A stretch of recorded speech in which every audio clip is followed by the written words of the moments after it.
আপনাদের কাছে এই ওয়াকফ বিল অনেকে বলছেন আইনি স্বীকৃতি পেয়ে গেছে, নতুন করে আর কিছু করা সম্ভব নয়। সেটা সুপ্রিম কোর্ট আমাদেরকে দেখিয়ে দিয়েছে।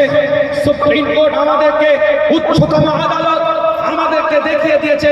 যেদিকে কথা বলে আমি বিস্তারিত ব্যাখ্যা দিতে চাই না, কারণ পীরজাদা ওবায়দুর সিদ্দিক ভাইজান যথেষ্ট পয়েন্টিং আলোচনা করে গিয়েছেন।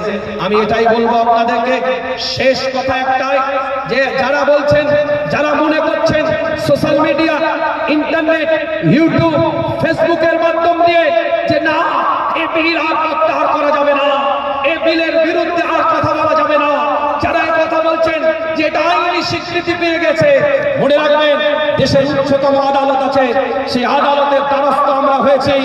আর একটা বিষয় আপনাদের মনে রাখতে হবে, আমরা দিল্লির বুকে আদালতে আইনি লড়াই করব, আর ভারতবর্ষের বুক থেকে কোনায় কোনায় থেকে, ভারতের ভিন্ন ভিন্ন রাজ্য থেকে কোনায় কোনায় থেকে আমরা আন্দোলনের গণ রূপরেখা তৈরি করব। দিল্লির বুকে আমাদের আইনি লড়াই হবে, আর ভারতের কোনায় কোনায় থেকে গণতান্ত্রিক প্রক্রিয়ায় সংবিধানকে সামনে রেখে সর্বজাতের ঐক্যের মঞ্চ তৈরি করে সংবিধান বাঁচাবার তাগিদে ভারতবর্ষের কোনায় কোনায় থেকে এই আন্দোলনের রূপরেখা আমরা তৈরি করব।